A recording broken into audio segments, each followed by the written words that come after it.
Hello. Good evening, Mr. Ashwin. Very warm welcome to Buzz on Earth. And it's a proud privilege to host you again at Buzz on Earth Studio.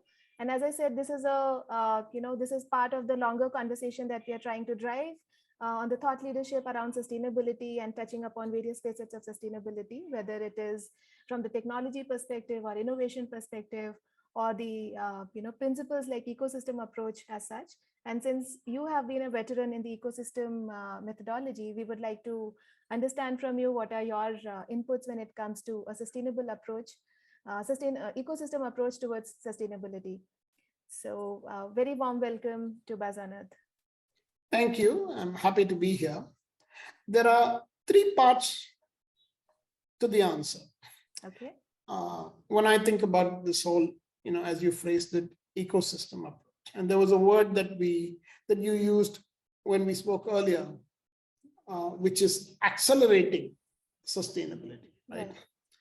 So, I used to be a graduate student in climatology many years ago, in the 1990s. And that was around the time that the IPCC had just been set up. And a lot of these things about climate were becoming known to more people. They had been somewhat known to the scientific community, but policymakers and others were starting to pay attention. Consumers, of course, would pay attention even later. But it was around that time that all of this was breaking out. And so if you look back on that, on the time that has passed since then, it's 30 years. Right. For 30 years, we have not only known the problem, we have also known the solutions. And yet we seem to be struggling at getting these things going fast enough. Right now, there's a real concern that we may run out of time to do these things before the climate change effects overwhelm us in some. Yeah. So if you take that phrase, accelerating sustainability, I think we have to say that we have focused too much on sustainability and too little on acceleration. That's right. Perhaps if we had focused on acceleration, something else could have happened. And what I mean by that is it possible to drive acceleration even without convincing people about sustainability? Because the conversation about sustainability leads us to believe that people should be convinced of it. And by becoming convinced of it, they will somehow embrace and adopt it. But there's a lot of stuff that people embrace and adopt that they're not convinced of at all. Their unthinking behavior vastly outweighs thoughtful behavior. Right. So maybe there is a clue there that we should actually be thinking about this differently.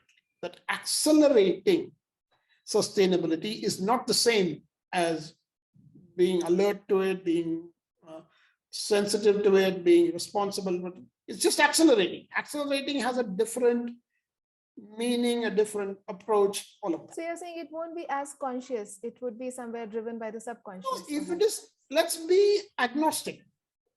If it's conscious, great. If it's not conscious and it's still accelerating, let's take that as a victory. That's what I'm trying to say. So then the question that you come to automatically is, what is acceleration? Right? And how does something accelerate? I can't claim to be a scholar, but over the years, studying the landscape of things that are taking place, and you referred to some of these when we spoke earlier. There are 5 things. And before I say what those 5 things are, I want to say one more thing, which is those 5 things are not acceleration.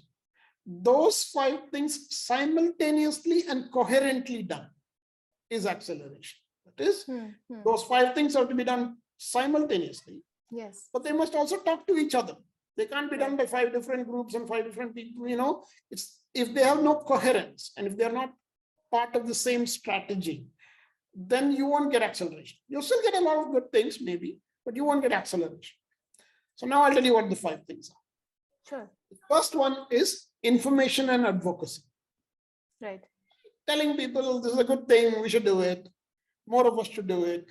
A lot of this has been going. It's a good thing. There's absolutely no doubt. Information and advocacy matters.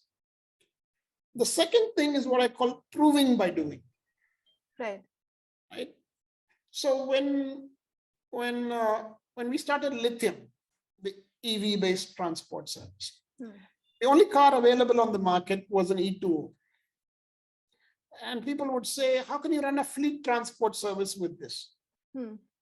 No one even knows whether this car can go 100 kilometers a day, 150 kilometers a day, even if it was charged. And how will you get it charged? So there are lots of these questions, right? The real answer is, can you do it? With all these constraints, can you still do it? So what we did, we identified a few diesel vehicles that were performing the same service and said, okay, let's follow them. So we used to follow them with this E2O. And of course, our E2O will run out of charge if you follow a taxi for too long during the day. So we got a truck, we put a mobile charger on the back of the truck, and we had the truck follow our car. Right? And whenever the taxi stopped for something, we would use that time to charge the car. Right? Okay. And then the mobile charger, we even swapped it out sometimes at night, we got a different mobile charger and so on and so forth. But in the end, we were able to prove to ourselves that if you could keep the vehicle charged, it can run 200 kilometers a day. And that was news even to Reva, because nobody who bought that car tried to run it for 200 kilometers a day. I remember talking to Chetan Maini about this. And the first day we spoke about this, I said, Chetan, can this car run 200 kilometers a day? He said, well, that's not what we built it for. Most people run it 60 kilometers a week. But the question is, can it run 200 kilometers? Because if it can run 200 kilometers a day, it can compete with a diesel vehicle today. And the answer turned out to be, yes, it can. A few things need to be rethought. A few things might even sort of fall off, need to replace them. But it can run 200 kilometers. Now the question is, can you go and tell clients, use this car instead of your Verito? And will any clients accept that this is a reasonable vehicle? It's a two-door vehicle. Your driver is sitting on one side. So really only one side is available to access. But early adopters don't care about those kinds of things. They'll say, okay, let's get started. It'll improve. A different vehicle will come, but let's get started. Right? So in a sense, proving by doing encourages other people also to believe that the journey has begun. And they'll do their part as well. In fact, some of our first clients would tell us, we know this is the wrong car, but let's get started. The right car will come along. So that's what I mean by proving by doing. And we had to do all sorts of things. We bought dummies, we put them in the car to simulate the weight of passengers. Like I said, the way we kept it charged, all of that was interesting. The third thing is what I call a pipeline of innovations. Lots of people, water, waste, energy, mobility, housing, retail, all of this is becoming green. Okay, I'll say that part. All of this is becoming green, but we need to have a way of sourcing these things and continuously identifying which ones of those are things you can take to market really quickly and which ones will have to wait. And what assistance do they need to go to market? All of that stuff, right? So someone has to watch that pipeline of innovations and keep bringing that to possible deployment. That's the third thing. The fourth thing is capital for investing in businesses of the future. And you're familiar with this. There is venture capital. And there's some of that that's happening. There is seed capital, there's faith capital. There's not a lot of all this in India, unfortunately, but there is some. The fifth is law, governance, policy, all of that stuff, right? Things that you want the Sarkar to do. Now, these 5 things need to happen. They need to happen simultaneously. And they need to be done in a coherent way so that the benefits of one effort automatically accrue to other pieces as well. So this combination of 5 things is what produces acceleration. Right? So this is the second part of my answer. The first part was to say an ecosystem approach has to recognize that acceleration is more important than anything else. The second part is to say that the ecosystem approach has to have simultaneity and coherence. The third thing is an ecosystem approach has to have clustering. Okay. What I mean by that is to say, there are places where people are already gathering together in significant numbers. Okay. Large residential units, large office complexes, universities. If you look around, there are people that are clustered in some way. So the question is, can you use urban clustering as a trigger for accelerating sustainability? Can you say, for example, that we need to sell a new product or service which is sustainable to new customers, but rather than trying to sell this to people without, everywhere, we try to concentrate in a place where there are large numbers of them. And don't worry too much about what this means for the rest. Let's worry about that down the road, right? So this clustering, and clustering is not only people clustering. Clustering is also the clustering of products and services. So I don't just sell you an electric vehicle transport service. I sell you organic food and electric vehicle transport service and solar rooftop and maybe an urban garden and 10 things together. The mall effect. So that again? The mall effect, the way the shopping malls. Mall effect, exactly. So what you're trying to build is a virtual mall for sustainability. And unlike in a mall, you're not restricted only to products, you can also do services. Right. In a mall, you can only buy products, right? But this includes services as well. It can include any number of services. It can include in-situ services, delivery services, at-home services. And then there's even better. You don't have to stop with sustainability. You can say, what I want to do is livability. So now I can do health and wellness. I can do inclusion. I can do diversity. I can do all sorts of things, which are essentially what you're trying to do is you're trying to build an ESG organization. Right. But ESG itself is the business. It's not ESG of some mobility product. It's not ESG of some, inclusive service and all of that. ESG itself is the business. Correct. Give me 1 second. Give me 1 second. Yeah.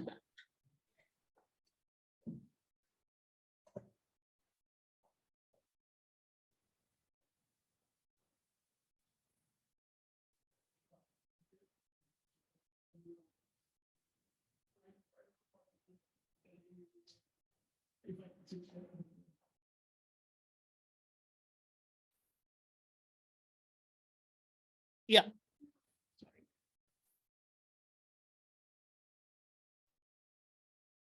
Yeah.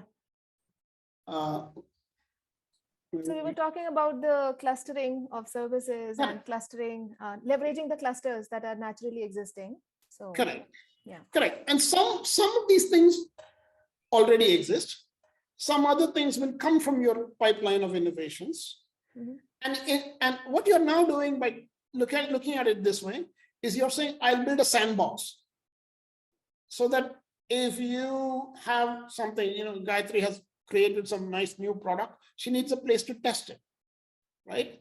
Now you could say, let me go and look for some place in that regular market to test it. Or you can say, I know that these guys are building a sustainable mall or a virtual sustainable mall, which will be receptive to this idea. And that they have spent time talking to customers in certain clusters and encouraging them to believe, not just that they can buy this or that product or this or that service, that essentially it is possible to live livably, right?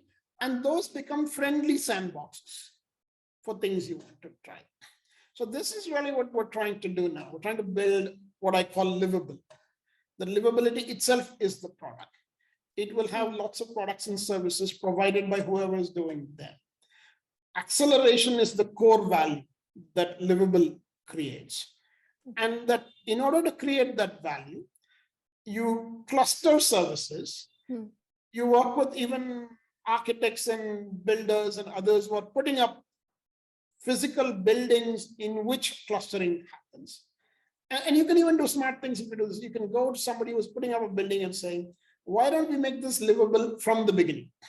And most people think that means, okay, you use bricks made from earth that is taken out in situ, you have good lighting, you have good airflow, you do all these sustainable things in construction itself. Yes, you can do that. But you can also say the way the building will be used will also be livable. And that's not just in water, waste, energy, light, and all of those kinds of things. You will get organic food. You will get electric vehicles-based transportation service. It comes with an urban rooftop garden. So how many things can you bundle into this? That effectively says from the outset, by using a facility like this, you can live livably. And that's really what we're trying to do.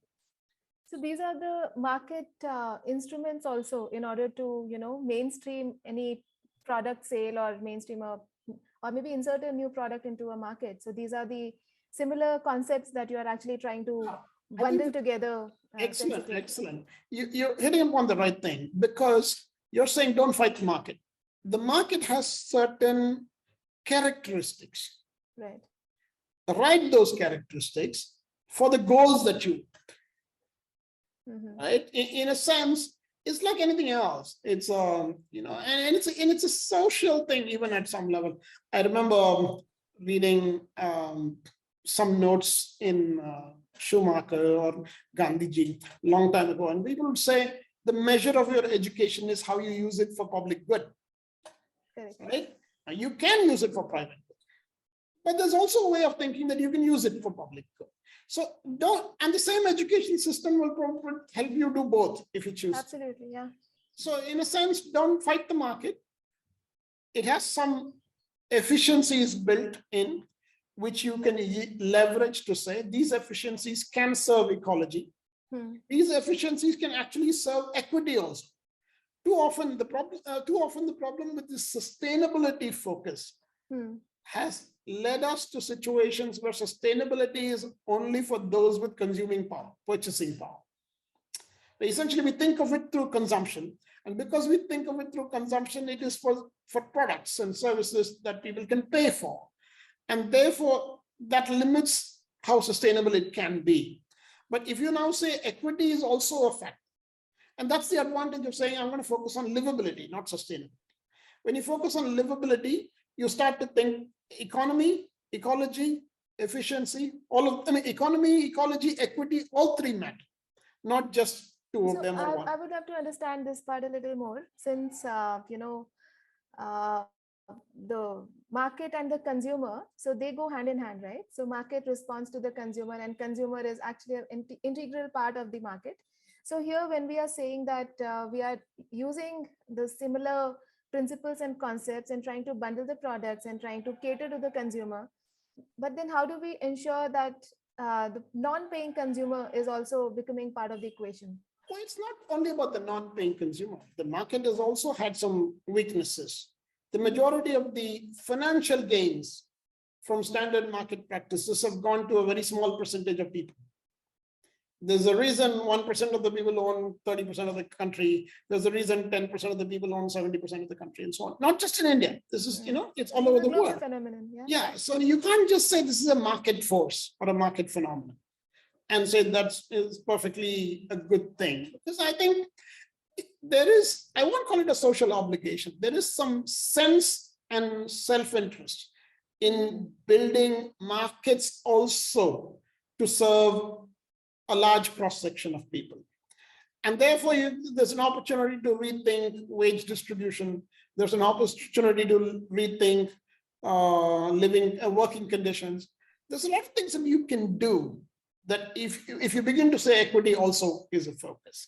Now, unfortunately, purely financial motivations don't always lead to these considerations as well. Right? And in the past, even I've sort of said, even when I've tried to do some of these kinds of things in other businesses, there has been a challenge around that.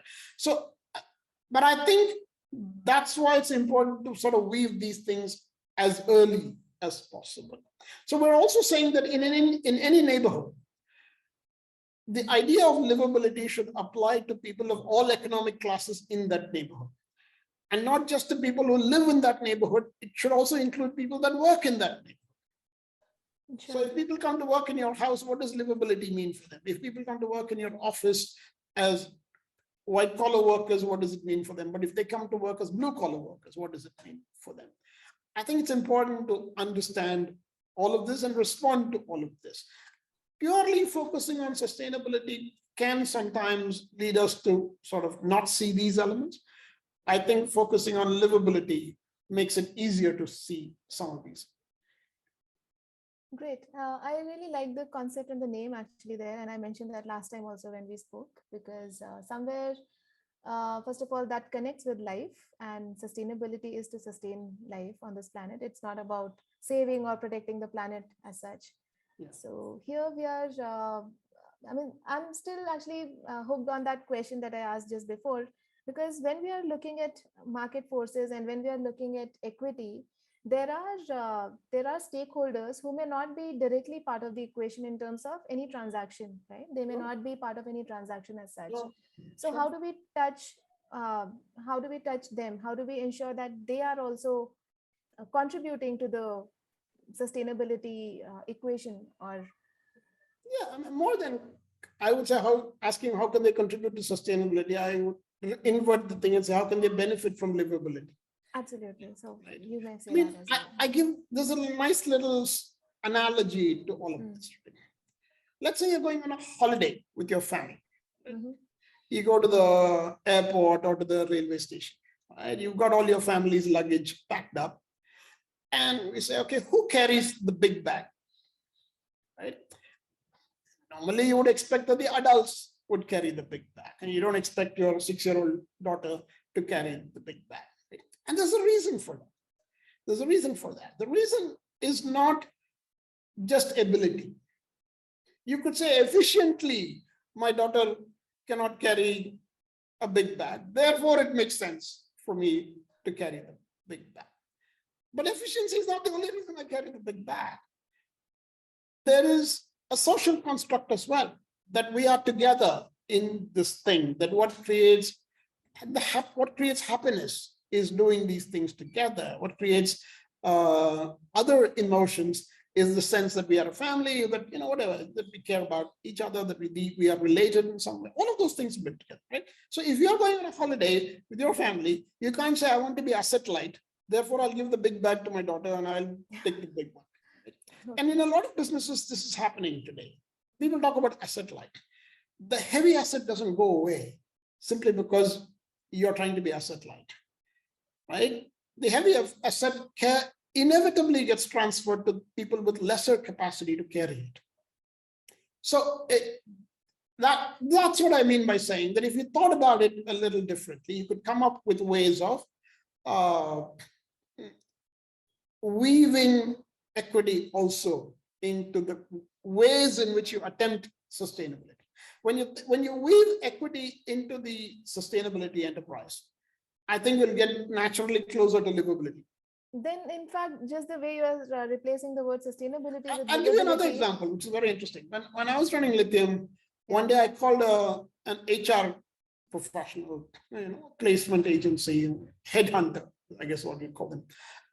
And I said, look, we're trying to build a business that is all over India, right? Now, any business that is all over India, its people should look like India too. So what I want you to do is look inside this office, look inside other offices of Lithium, figure out who's working where, and figure out where we don't look like India.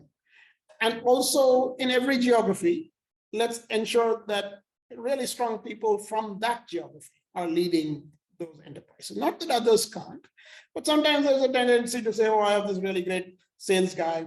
He's from whatever, Bangalore, or I need to open an office in Guwahati.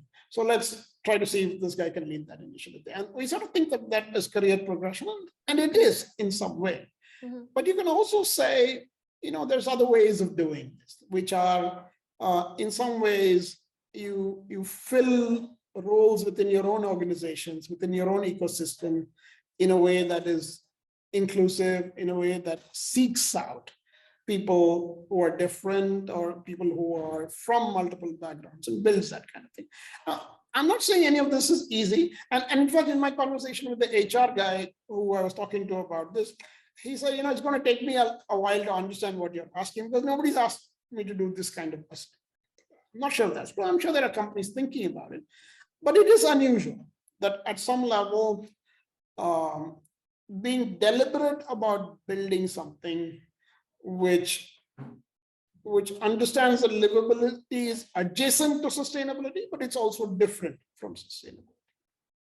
Okay. So I was making a point related to the way you are trying to, replace the word sustainability with livability. Similarly, I think the word equity also needs to be replaced with something which denotes more like fair share, right? Which Yeah, is not fairness. precisely equity, because equity would be meaning something which is equally distributed. And in your analogy, No, it no, would be like the, no. Equity and equality are different. But I understand what you're saying, that yeah, fairness is what, yeah, but fair if you share think of about it, load and fair share of correct. responsibilities. But if you think about it, that's really what people mean. Right? In some sense, what would motivate you to say I should care about another person? This is a sense of fairness, that if you were in the other person's shoe, Correct. what would you like society to be doing about it, right? And it's true at even really intense levels. You go out on the street, some child is begging out there, and you have to be able to look at that and say, what is my obligation here? You can't say, look, this is Sarkar's problem. It has been Sarkar's problem for 75 years. They failed at it. So now what happens in a situation like that? I think state, market, and society all have a role to play in driving this ecosystem. Miss And that's why I said, Nirupani's book is actually all about that, right? The well, recently yes and published, and no. she has been advocating that. Conceptually, this thing has existed for a very long time, right? Okay. But that's why I said it's not enough to break it down into that three. I prefer the 5-part breakdown, in which I write a column for the Deccan Herald every 4 weeks or so. It's called State, Market, and Society. I've been writing it for 3 years now. But the more I look back at some of the stuff that went into it and some of the other things, it seems to me that these are also not distinct spheres of action. Right? That there is overlap in what each should do as well. I prefer the 5-part breakup that I spoke about earlier, because that can be done by state, market, or society in a slightly more interchangeable way. It says this is the task, right? This is the task. Now let's look at who should do it, right? And these are the forces, like, so these are the three could be the forces. forces, and the 5 pillars that you indicated, those will be the, I would say, accelerators. Actually. Yeah.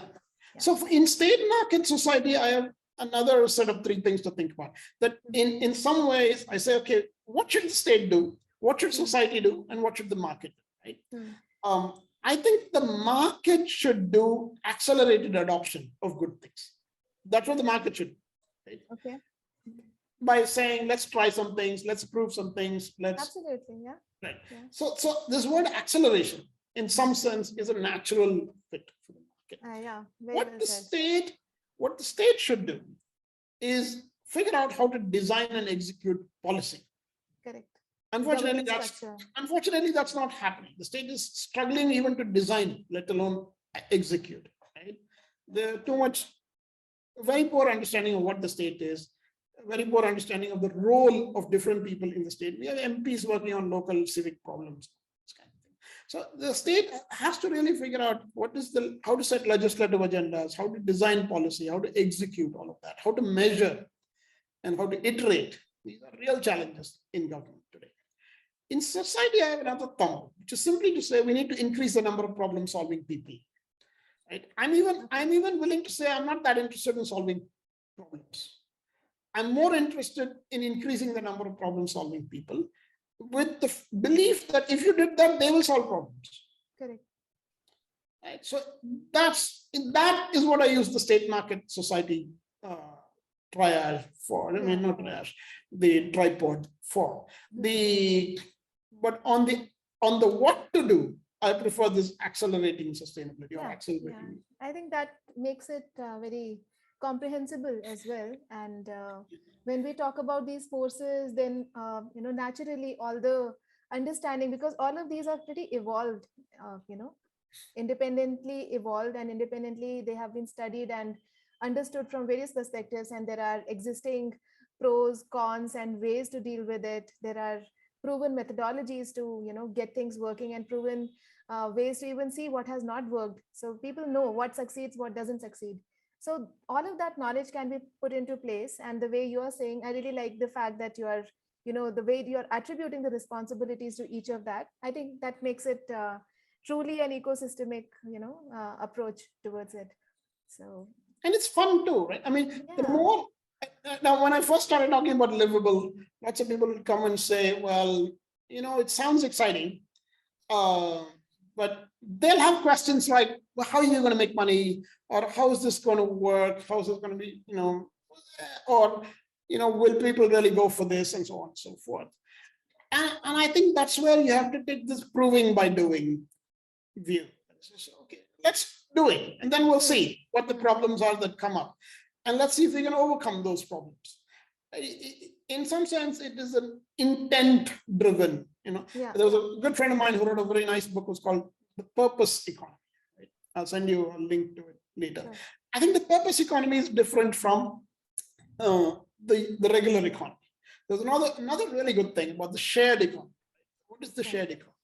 And I think a lot of people miss the bus in thinking about the shared economy in India, because we don't really have the market readiness for sharing.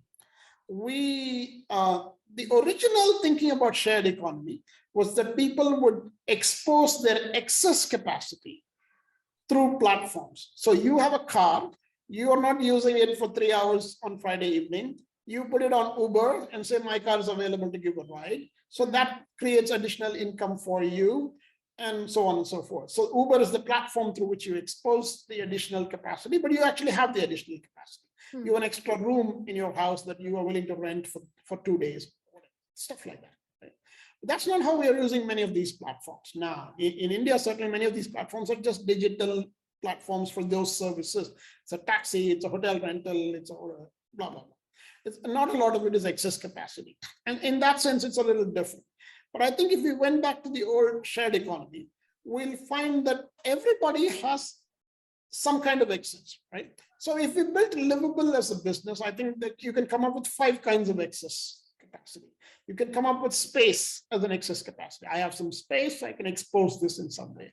I have some manpower that I can expose in some way. Lots of organizations have idle manpower, right? There's no reason why they can't be put to work on some interesting social capital as well. Absolutely. I think these Wipro Infosys, by definition, they have a lot of people on bench, when they hire. Yeah, there's even a joke about it now. Right? Yeah. If you're selected for the Indian cricket team and spend all your career on the bench, people say you should have gone to TCS instead. So in a sense, okay, then you have capital. There's some excess. So essentially money, you have space, you have manpower, and you can have skills to design, for example, right? You have some ability to put these out, standardized design. For example, if you say, even the state can do this.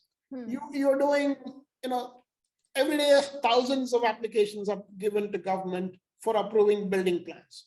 So far across the country, various governments and local councils have approved what? Tens of millions of building plans, right?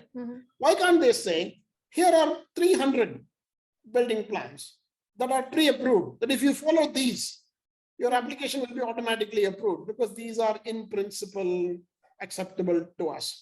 That is on a 60 feet road, on a 40 feet road, on a plot of a certain size, west facing, east facing, with all those parameters in place. Is it really that difficult for Mumbai Municipal Corporation or Bangalore Municipal Corporation to say, here are 10 plans that are pre-approved? So that's true sharing economy. Right? That the state can also do this, that it's not just that these things are only for the private sector. I feel there is opportunity to drive livability by thinking of it as a shared economy intervention. So the fifth one you said, space, manpower, capital, skills, and fifth one is? Space, manpower, capital, skills. Would that be technology? Technology, sorry, you're right. Yeah, I missed that one. Technology, technology naturally lends itself to excess capacity, because the same technology can be given to 3 people to create the same value in 3 different settings. It's not like money. You can't give the same money. We have been having this discussion about the charging infrastructure. People do complain about, the infrastructure not being adequate enough. So, but then there are. So let me say something about charging infrastructure based on my experience with lithium. The world's largest charging infrastructure already exists. Every building has a power socket. Okay. There are only 2 things wrong with it. it's a slow charging socket and it faces inward. It's inside your house, it's facing inward. If you put the same thing outward facing, it is a charging socket. So it's only a design problem at that level. The slow charging is acceptable to people because you can sort of say, I can charge my vehicle overnight, right? In a lot of scenarios, what charging infrastructure is competing with is the fact that the fuel is available in your house. That's what charging infrastructure is competing with. And also in India, there is commercial tariff is different from residential tariff, which is being addressed a little bit by saying there's a special tariff for charging infrastructure. But by and large, it's much easier to say I can charge this at home in my own time. I can charge it as much as I want to. I don't have to worry about availability of slots and all of those kinds of things. If governments want to put up charging infrastructure, they have to be willing to write off the cost. There's only one kind of user, as far as I can tell, for whom charging infrastructure makes sense, and that is a fleet operator. Anybody who operates clusters of things, buildings, fleets, whatever kind of thing, can do these sorts of things. What is the thing that you want the charging infrastructure to do? Charge vehicles. What is the thing that will assure that vehicles will surely come when you put up the charging infrastructure? Is a partnership with a fleet operator. Otherwise, you're depending on the market. And the market is individuals making individual choices. And those people are going to make those choices based on what's available at home too. So when we think about, this is what I said earlier about clustering. Yes. There is an innate value in clustering as a driver of livability. Clustering comes from the fact that you can do these deals which relay one value into another value. You can go to a power producer and say, let's create a joint venture.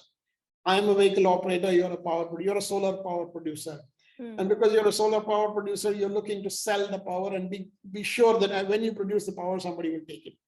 I'm looking to get power for sure when I need it. Right? Then together we can go to a client and say, we've got an electric vehicle that does all of these kinds of things, and it sources power also in a natural way. Because a lot of clients, I remember this clustering also, there's another insight that comes from my experience with lithium, which is if you talk to somebody about EVs, somewhere in that conversation, they'll say, yeah, but the power is still coal-fired, right? In a lot of cases, it was not. More than 50% of the vehicles that we were running were not coal-fired at all in how we charge them. But what it tells you is that there's adjacency in people's minds. If they start thinking about clean mobility, they start thinking about clean power, they start thinking about clean water, they start thinking about a whole bunch of other things too. So you can leverage those adjacencies better if what you offer is a suite rather than a single product. So you say, look, I'll give you clean mobility, clean power, clean organic food, whatever, rooftop gardens and 20 other things together. Right? So, and frankly, because I'm offering it as a suite, I can even do the carbon credits thing better if I want to. Not such a big fan of it, but you can do that also much better if you want to. So in a sense, I feel like clustering is a natural value in markets. It's a particularly interesting value in sustainability. This is really taking a very good shape. I think the last conversation we have had, it's taking a notch, ahead of that, because what we discussed was primarily around the principles last time, and now we are talking about what fits in where and how these forces are actually coming together to lead to different, outcomes. So I'd like to say something, if I might. Yeah, sure. I really want to encourage people to think about adjacencies and collaborate with each other in offering suites of sustainable solutions to each other. At Livable, we're running our own version of this, and we'd be happy to talk to lots of people who are interested in this, of course. But even if you want to try it yourself or with others that you already know, I really think it's good for all of us to encourage each other to think of leverageable values in the markets that already exist for goals that we care. Yeah, absolutely. And this is so much of work. I keep saying this all the time. And the reason why Buzz on Earth has developed into a sustainability hub, it is for the same reason that there's so much work happening in silos that we have to somewhere create a platform to collaborate and, leverage each other's strengths and work in a collaborative manner. There is no competition out there. So anybody working in this field has to come together and make it happen. Yeah, I don't know if I would go so far as to say there's no competition out there, because that's part of the market too. There is some. What I mean is there should not be any competition out there, because the goals have to Yes be. and no. Yes, Yeah. I mean, you want the best things to emerge, and the best Yes, things are not going to emerge if you suppress the competition. So, but what I think is it's better that we compete with the unsustainable practices first, Exactly. and Exactly. for that we can collaborate. Yes, absolutely. So all the people who are working for the green causes, instead of working in silos, if they come together, collaborate, that's going to be actually the real shared economy will be kick-started from there. Yeah. Great. Any other thoughts, Ashwin, that you may want to share? Because this has been a truly fantastic conversation. I really want to see that we can take some, real insights from this and apply it to various. No, like I said, I've been thinking about this for a while, and I've been thinking about what does it mean in the usual things to think about. What does it mean in mobility? What does it mean in energy and so on and so forth. Mhm. And I think, what does this mean for leisure? What does this mean for education? Mhm. What does this mean for low income groups? I think it's important to keep asking that question. And I find lots of people who actually been working on these things quietly in some small ways here and there. They're quite excited now to say, I'd like to be part of this cluster, because it gives them an opportunity to suddenly expose their product or service or their initiative to thousands of people at one shot. So the way we conduct our search for what to include is it also has to be sort of free floating. One of the things that works well if a company can afford this, and this is one thing that I think I've benefited from, because we did this in the past. Every company should have a floater, right? A floater, a well-paid senior executive without a job description, right? Okay, go and just create more business, right? And not in the conventional way that business development people do, not in the conventional way. It's not about sales, it's not BD, it's not whatever. Yeah. It's about, the job description is build the ecosystem around this company and figure out how to make that ecosystem thrive alongside the growth of the company. If you need actually a person doing that job, if you have a person doing that job, you're bound to succeed. We would definitely want to do that, actually. We can start with our own organization. No, I'm happy to do that. Yeah, would love to. Sure. Great. Thanks, Ashwin. It was really a pleasure speaking with you. And we have, very good insights coming out of this discussion, and we will put them through. And as I said last time also, this is not going to end here. We are going to build upon these conversations, because, the pace at which the ecosystem is also progressing, we have to keep, having this dialogue over and over, so that there is more influence and learning in the process. Thank you so much, Ashwin. Thank you, and good luck. Thank you. Bye-bye.